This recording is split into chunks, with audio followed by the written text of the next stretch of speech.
Hello everyone, welcome to my channel H D Orion. हम पढ़ रहे हैं accountancy for class 12 T S Grewal की टेक्स्ट बुक से 2022 edition, chapter 9 company accounts, accounting for share capital.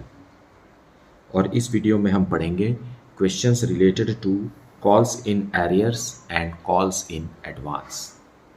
So let us see some questions from the text book. So question number 23, Ghosh Limited made the second and final call on its 50,000 equity shares at the rate of rupees 2 per share on 1st January 2016. Now question में सीधा second call के बारे में जिक्र है। इसका मतलब है कि एप्लीकेशन मनी, अलॉटमेंट मनी और फर्स्ट कॉल मनी का पेमेंट वगैरह सब हो गया है। Fine. The entire amount was received on 15th January 2016 except on 100 shares allotted to Venkat. Pass necessary journal entries for the call money due and received by opening calls in arrears account. Now यहाँ पर वेंकट नाम का एक investor है जिसने 100 shares के लिए apply किया था और उसने अपना सेकेंड एंड फाइनल कॉल का अमाउंट नहीं दिया है। सो हमें सेकेंड एंड फाइनल कॉल का ड्यू की एंट्री और रिसीव की एंट्री करना है, प्रोवाइडेड उसमें कॉल्स इन एरियर्स अकाउंट भी हमें ओपन करना है। Fine. So let us see the solution. So solution 23, and Ghosh limited ने second and final call due किया 1 जनवरी 2016 को। सो 2016 जनवरी 1 ड्यू करेंगे हम। So equity shares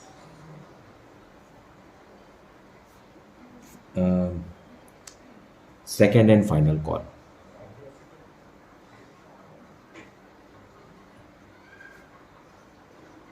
call account debited to equity shares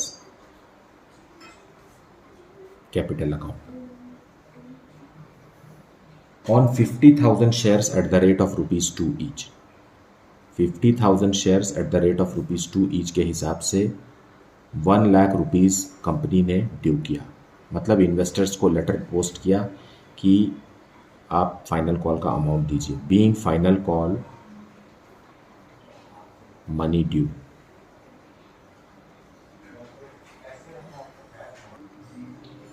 due किया कंपनी ने जनवरी 1 को और रिसीव करने का लास्ट डेट था जनवरी 15 को। सो हम जनवरी 15 को रिसीव की एंट्री करेंगे, बैंक अकाउंट डेबिटेड। फाइन। यहाँ पर 100 शेयर्स जो वेंकट के पास हैं, वेंकट ने पैसे नहीं दिए, मतलब 49,900 शेयर्स पर at the rate of rupees 2 receive होगा। अमाउंट इज 99,800 ही बैंक के पास मिलेगा क्योंकि वेंकट अपने शेयर्स पर पैसा नहीं दे रहा है। सो इसके लिए हमें कॉल्स इन एरियर्स अकाउंट खोलना है। सो यहाँ डेबिट होगा calls in arrears, calls in arrears, calls in arrears account is debited. Venkat के पास 100 शेयर्स थे और जितना नहीं मिला कंपनी को वो 200 रुपीज़ है। सो इसके लिए हमें कॉल्स इन एरियर्स अकाउंट को डेबिट करना है। Then to equity share second and final call,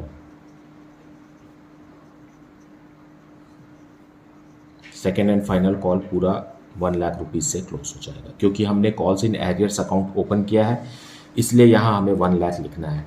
अगर हम कॉल्स इन एरियर्स अकाउंट नहीं खोलते तब भी एंट्री हो सकती थी, bank account debited 99,800 to equity share second and final call 99,800। क्योंकि हमने calls in arrears account open किया है इसलिए equity share second and final call उतने से ही क्लोज होगा जितने से ये ओपन हुआ था। Right. Being final call money received,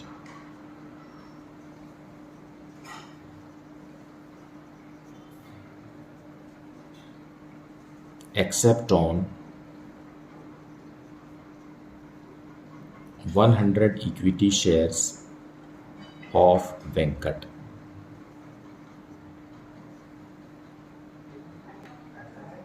So this much only is the solution. Now let us see question number 24. Amit Limited was registered with a capital of rupees 5 lakh in shares of rupees 10 each and issued 20,000 such shares at a premium of rupees 2 per share, payable rupees 2 per share on application, rupees 5 per share on allotment including premium, and rupees 2 per share on first call made 3 months later. All the money payable on application and allotment was duly received, but when the first call was made, one shareholder paid the entire balance on his holding of 300 shares, and another shareholder holding 1000 shares failed to pay the first call money. Pass journal entries to record the above transactions and show how they will appear in the company's balance sheet. So let us see the detailed explanation of this in solution. So solution 24, let us see the synopsis of the question, what it is saying. Registered capital कितने का है company का? 5 lakh rupees का है, 5 lakh rupees, और हर share जो है वो 10 रुपीज़ ईच के हैं, मतलब 50,000 शेयर्स है कंपनी के पास। इस 50,000 शेयर्स में से कंपनी ने 20,000 शेयर्स पब्लिक को इश्यू किए, और सब सब्सक्राइब भी हो गए, एंड सब्सक्राइब ऑल्सो। ना कंपनी 10 रुपीज़ का शेयर है, उसको 2 रुपीज़ प्रीमियम में, मतलब 12 रुपीज़ पर शेयर कंपनी को रिसीव करना है, और इस 12 रुपीज़ को कंपनी ने किस तरीके से डिस्ट्रीब्यूट किया है? It is 10 + 2 that is equal to 12। इसे कंपनी ने 4 इंस्टॉलमेंट्स में रिसीव करना है। पहला है application money, on application ₹2 per share, on allotment ₹5 पर शेयर, बट ये 5 जो है उसमें 3 रुपीज़ कैपिटल का है, 2 रुपीज़ प्रीमियम का है। Then on first call again it is ₹2 per share, and on second and final call it is again 3 rupees. So इस तरीके से हम सबको ऐड करेंगे तो ये 10 rupees + 2 rupees that is equal to 12 rupees होता है। लेकिन कंपनी ने इस क्वेश्चन में फाइनल कॉल नहीं किया है ना, ये वाला कॉल जो है फाइनल कॉल को कंपनी नहीं कर रही है, सिर्फ कंपनी यहाँ तक ही अभी तक अमाउंट इन्वेस्टर्स से मांगी है। अब बात यहाँ ये है कि all the money payable on application and allotment was duly received. So application और अलॉटमेंट का पूरा पैसा कंपनी को मिल गया, but when the first call was made, one shareholder paid the entire balance on his holding of 300 shares. अब first call के समय में एडवांस मिल गया, एडवांस मनी मिला है फर्स्ट कॉल के समय में 300 शेयर्स पर, फर्स्ट कॉल के समय में, और इसी समय पे 100 शेयर्स का एरियर्स हो गया है, एरियर्स हो गया है, नॉट 100, 1000 शेयर्स के लिए एरियर्स हो गया। सो ये दोनों हमें कहाँ पर एडजस्ट करना है? फर्स्ट कॉल के समय एडजस्ट करना है, क्योंकि सेकंड कॉल तो अभी तक मांगा ही नहीं गया है। Fine, so in this question we have to see and we have to open both the accounts, calls in arrears also and calls in advance also. So let us see the journal entries for this. So here is the journal entry for question number 24। Okay, so सबसे पहले application money receive होगा, bank account debited to share application account. How many shares company has issued? Out of 50,000 shares, only 20,000 shares are offered to the public, और application money है ₹2 per share. सो 40,000 rupees company ने bank में receive किया, because it was fully subscribe, है ना। सो पूरा का पूरा शेयर कंपनी का इन्वेस्टर्स ने सब्सक्राइब किया। Being application money received,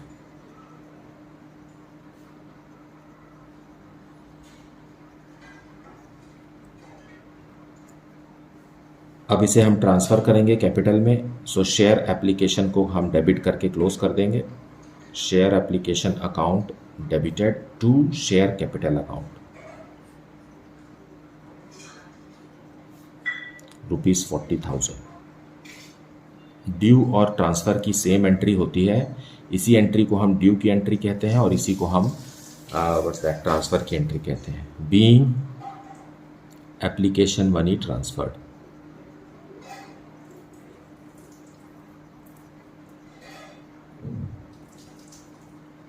okay.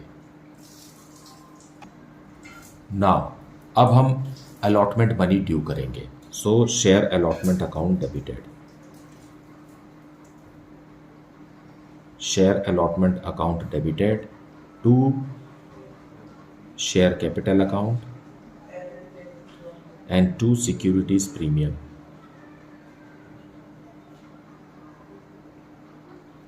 Reserve.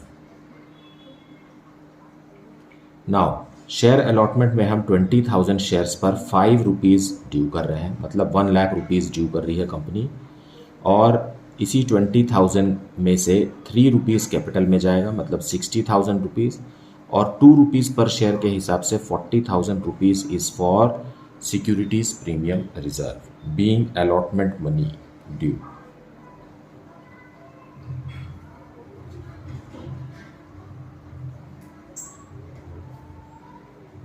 With premium.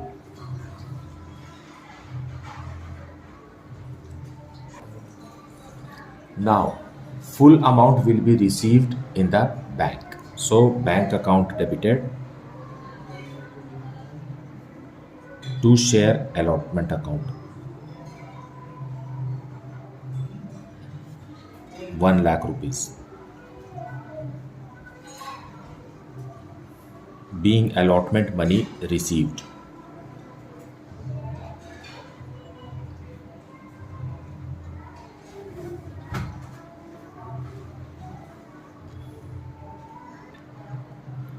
Now, after allotment money, first call money at the rate of ₹2 per share will be made due. So, share first call account debited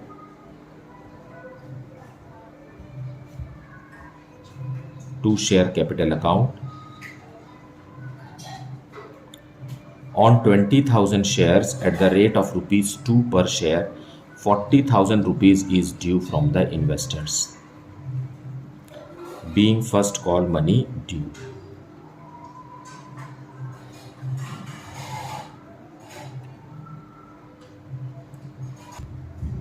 Now, first call के समय ही क्वेश्चन में लिखा हुआ है कि but when the first call was made, one share holder paid the entire balance on his holding of 300 shares and another share holder holding 1,000 shares failed to pay the first call money.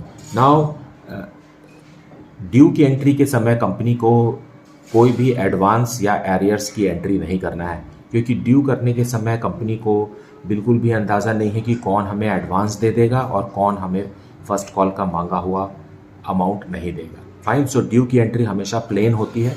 जो कुछ भी arrears और advance से related adjustments होते हैं वो receive की entry के साथ हम कर सकते हैं. फाइन. सो यहाँ लिखा हुआ है 300 शेयर्स पर हमें बाकी का पैसा भी मिल गया, मतलब सेकेंड एंड फाइनल कॉल का अमाउंट भी मिला. सो बैंक में ये रिसीव होगा. Fine. So bank account debited. Fine. लेकिन 1,000 शेयर्स पर हमें फर्स्ट कॉल का अमाउंट नहीं मिल रहा है. सो इसके लिए हम calls in arrears account debit करेंगे. Calls in arrears account debit करेंगे और to share first call account and to calls in advance. Calls in advance is a liability, है ना, लेकिन calls in arrears is an asset, इसलिए यहाँ ये debit होता है और इसलिए कॉल्स इन एडवांस जो है वो क्रेडिट होता है. फाइन. क्योंकि अभी कंपनी ने मांगा नहीं है, कॉल नहीं किया है. सेकेंड एंड फाइनल कॉल के अमाउंट को ही हम एडवांस कहेंगे. फर्स्ट कॉल का अमाउंट अगर फर्स्ट कॉल के मांगने के बाद मिल रहा है तो वो एडवांस नहीं है. एडवांस सेकेंड कॉल मनी को हम एडवांस कहेंगे, क्योंकि अभी फर्स्ट कॉल मनी रिसीव करने का टाइम है. सेकेंड कॉल को तो अभी कंपनी ने ड्यू भी नहीं किया है. फाइन. और एक शेयर होल्डर है जिसने अपने 300 शेयर्स पर सेकेंड एंड फाइनल कॉल मतलब 3 रुपीज़ पर शेयर दे दिया है. सो एज अ रिजल्ट ये क्रेडिट बैलेंस शो करेगा 900 रुपीज़ से. Fine. It is a liability. Advance income received, advance money received. Fine. और कॉल्स इन एरियर्स में क्या है, 1,000 शेयर्स पर फर्स्ट कॉल का 2 रुपीज़ पर शेयर मतलब 2,000 रुपीज़ नहीं मिला है. So in this way what is that advance and arrears is to be return. और फर्स्ट कॉल को हम पूरा का पूरा 40,000 रुपीज़ लिखेंगे वो इसलिए लिखेंगे क्योंकि हम यहाँ कॉल्स इन एरियर्स अकाउंट खोल रहे हैं, हमने ड्यू किया है कितने से 40,000 से, तो ये 40,000 से ही क्लोज होगा। अब आपको बैंक में अमाउंट बैलेंसिंग फिगर लिखना है, 40,900 minus 2,000। So the balancing figure here is how much, 38,900। अब आप समझिए यहाँ 40,000 में से 2,000 नहीं मिला, मतलब 38,000 हो गया, और ये 900 रुपीज़ कंपनी को फर्स्ट कॉल के समय एक्स्ट्रा मिला, इसलिए यहाँ 900 रुपीज़ और है। Fine, being first call received except on 1,000 shares and advance on 300 shares. So this is how the entry is to be made. Now let us see the balance sheet of the company. So पहले notes to account बनाएंगे और first note रहेगा share capital से related. Share capital, share capital में first है authorised capital. Authorised capital में दिया है क्वेश्चन में 50,000 शेयर्स है ना, सो 50,000 शेयर्स ऑफ ₹10 ईच, सो ये हो गया 5 लाख रुपीज़। सो हमें इसे नोट्स टू अकाउंट में ही शो करना है, लेकिन ये हमें बैलेंस शीट में शो नहीं करना है, so we will block it here. Then second है इश्यूड कैपिटल, मतलब कंपनी ने आउट ऑफ ऑथराइज्ड कैपिटल कितने शेयर्स पब्लिक को ऑफर किए। सो ये थे 20,000 shares of ₹10 each. Fine, so 2 lakh rupees का शेयर कंपनी ने पब्लिक को ऑफर किया। इसे भी हम ब्लॉक करेंगे, इसे भी बैलेंस शीट में शो नहीं करना है। देन थर्ड है subscribed capital. Subscribed capital, subscribed capital भी पूरा का पूरा ही सब्सक्राइब हुआ है, सो 20,000 शेयर्स ऑफ ₹10 ईच। सो ये भी सब्सक्राइब्ड कैपिटल भी 2 लाख है, बट सब्सक्राइब्ड कैपिटल में कुछ डिटेल्स हैं, है ना। सब्सक्राइब्ड कैपिटल में कुछ डिटेल्स हैं। फर्स्ट है called up and paid up. Fine, so कितना कॉल्ड अप है, ₹7 है ना, सो ₹7 पर share called up and paid up.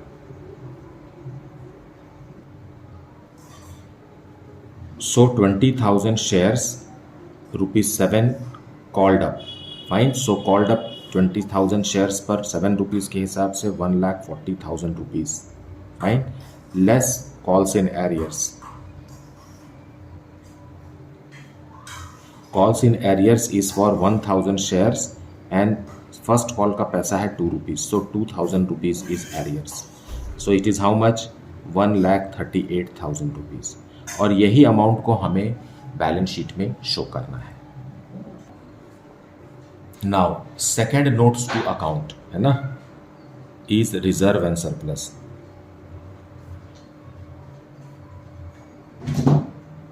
Reserve and surplus में है securities premium reserve.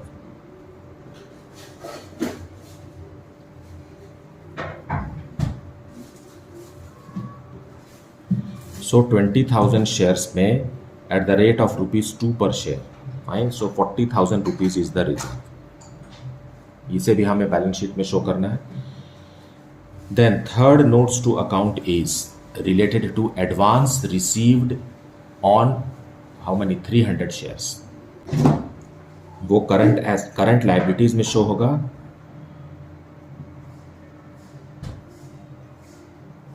Current liabilities में हमें अदर करंट एसेट्स,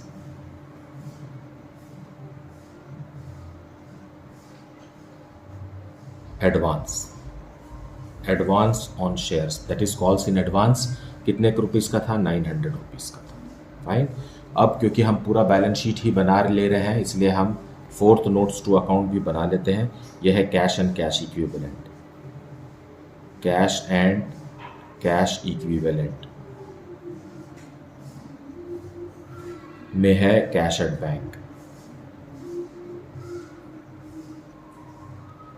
और अमाउंट है ₹1,78,900। वो कैसे? वो इसे आप ऐसा समझिए कि 40,000 रुपीज़ एप्लीकेशन के समय मिला, फिर 1 लाख रुपीज़ अलॉटमेंट के समय मिला, फिर 38,900 रुपीज़ फर्स्ट कॉल के समय मिला। सो इस तरीके से बैंक में हमें शो करना है 1,78,900। Now we will show this in balance sheet.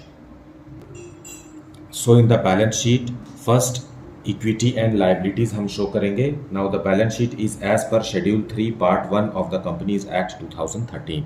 First है शेयर होल्डर्स फंड।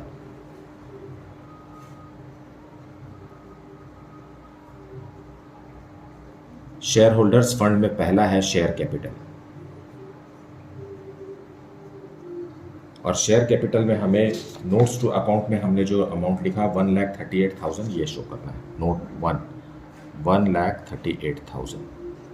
फिर दूसरा है शेयर होल्डर्स फंड में ही reserves and surplus,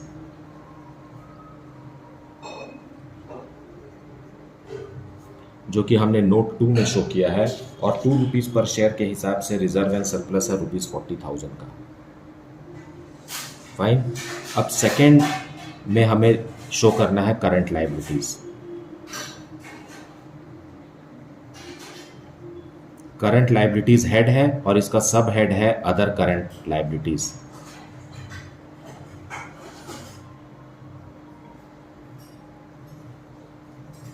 other current liabilities में हमने शो किया है advance. Fine, calls in advance. इस तरीके से लायबिलिटी साइड पूरा हो गया और इसे हम ग्रैंड टोटल कर देंगे, एंड द अमाउंट इज 1,78,900। ये हो गया लायबिलिटीज के तरफ का। अब एसेट्स को हम शो करते हैं सेकेंड पॉइंट से। एसेट्स में सिर्फ हमें एक ही चीज शो करना है और वो है करंट एसेट्स। करंट एसेट्स में है cash and cash equivalent.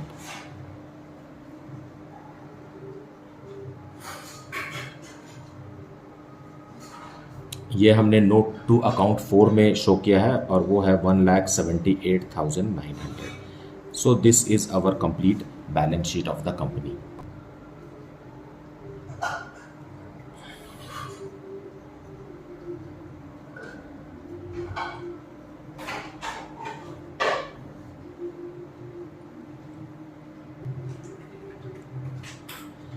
Now question number 25. Prem Industries Limited made the first call of ₹2 per share on its 1,000 equity shares on 1st of March 2021.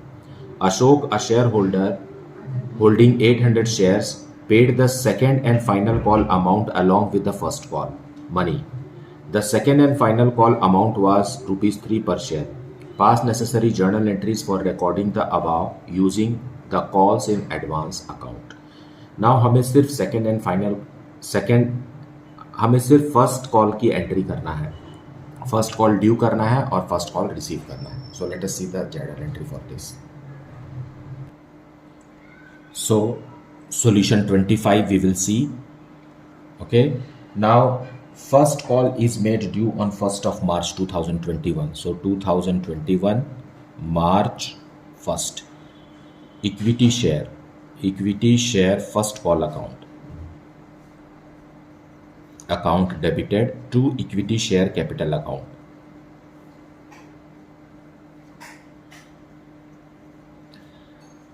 On 1 lakh shares at the rate of ₹2 per share. So 2 lakh rupees is due. Fine, company due कर रही है, being first call money due.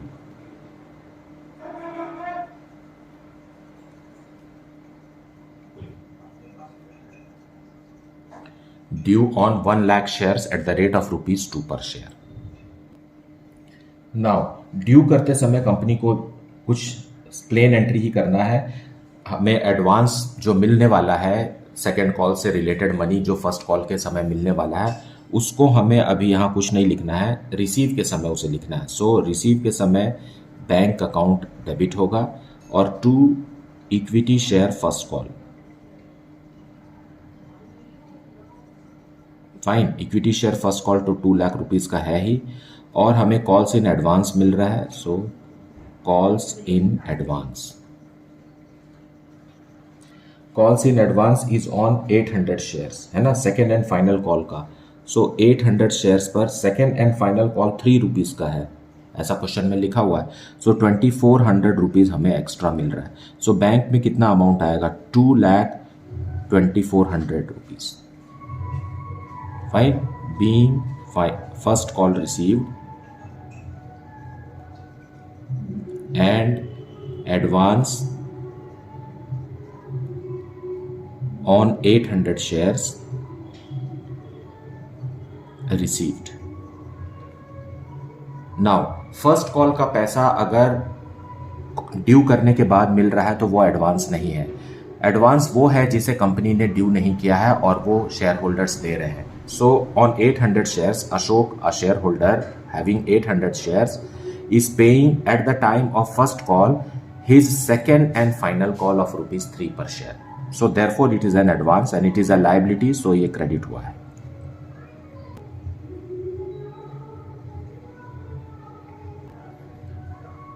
Now let us see question number 26. Usha Limited was formed with a capital of ₹10 lakh divided into shares of ₹100 each.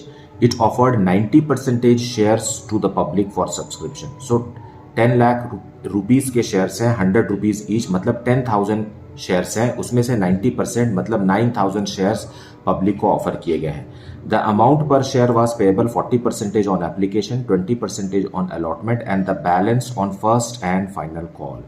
The applicants paid ₹3,60,000 on application and ₹1,69,000 on allotment.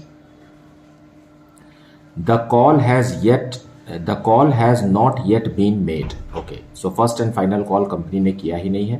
Calculate authorized capital, issued capital, subscribed capital, called up capital, paid up capital and calls in arrears.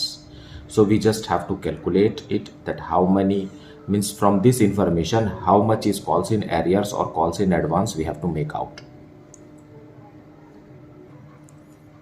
So solution 26 we will see. Fine, इसमें बस हमें calculate करना है, तो let us make it in the form of notes to account, है ना। First है share authorised, first मतलब ए है ना, पॉइंट ए है authorised capital. Authorised capital, authorised capital में क्या दिया हुआ है कि क्वेश्चन में लिखा है 10 लाख रुपीज़ हैं लेकिन 100 रुपीज़ का शेयर है। फाइन, सो कितने हो गए, 10,000 शेयर्स ऑफ ₹100 ईच। सो ये हो गया 10 लाख रुपीज़ का, ये हो गया ऑथराइज्ड कैपिटल, मतलब it is the registered capital, it is the amount with which the company is registered. अब पॉइंट बी में पूछा है issued capital. Issued capital, issued capital वो होता है जो कंपनी पब्लिक को ऑफर करती है। So 90% of the shares were offered to public, so 90% of 10,000 will be how much, 9,000 shares of ₹100 each. तो ये हो गया 9 लाख रुपीज़, इसे हम इशूड कैपिटल कहेंगे। देन पॉइंट सी में क्या पूछ रहा है, सब्सक्राइब्ड कैपिटल। सब्सक्राइब्ड कैपिटल मतलब जब पब्लिक ने 9,000 शेयर्स पब्लिक को ऑफर किया तो उसमें से पब्लिक ने कितने शेयर खरीद लिए, मतलब सब्सक्राइब कितना किए। सो पूरा का पूरा 9,000 शेयर्स ही सब्सक्राइब हुआ है, 9,000 shares of ₹100 each. So subscribe capital भी कितना हो गया हमारा, 9 लाख रुपीज़ का हो गया। 100 रुपीज़ ईच है, दोनों को मल्टीप्लाई करना है हमें, 9 lakh rupees. Then after C called up capital, D point है ना, called up capital. Called up capital मतलब कंपनी ने कितने की 100 रुपीज़ पर शेयर है, लेकिन इसमें से कंपनी ने कितना मांग लिया है, याचना कितनी कर ली है ना। सो जैसा कि क्वेश्चन में कहा है, applicants paid 3,60,000 on application and 1,69,000 on allotment and company has not yet made the final call. So final call तो हुआ नहीं है, so कितने शेयर्स को कंपनी ने कॉल कर चुका है 9,000 shares at the rate of rupees, you see 40% on application and 20% on allotment, है ना। इसका मतलब है कि 60, है ना, at the rate of rupees 60 called up। कैसे पता चला? एप्लीकेशन के समय में कंपनी 40% मांग रही है और अलॉटमेंट के समय में कंपनी 20% मांग रही है। इसका मतलब है 60% ऑफ 100 रुपीज़, क्योंकि एक शेयर 100 रुपीज़ का है। सो 100 रुपीज़ का 60% कितना है? 60 रुपीज़ ही कॉल्ड अप है। So called up capital is how much? 9,000 multiplied by 60, that is rupees 5,40,000 is the called up capital. Fine. अब कॉल्ड अप कैपिटल के बाद हमें आप पेड अप कैपिटल बताना है। यहाँ आप इस बात को भी समझिए कि जितना भी कंपनी कॉल करती है वो हर बार पेड अप हो ज़रूरी नहीं है, क्योंकि जब कॉल्स इन एरियर्स होता है तो पेड अप कॉल्ड अप से कम होता है, या जब कॉल्स इन एडवांस होता है तो पेड अप भी कुछ ज़्यादा ही होता है। सो लेट अस डिस्कस पॉइंट ई। पॉइंट ई में हमें बताना है कि पेड अप कैपिटल कितना है ना।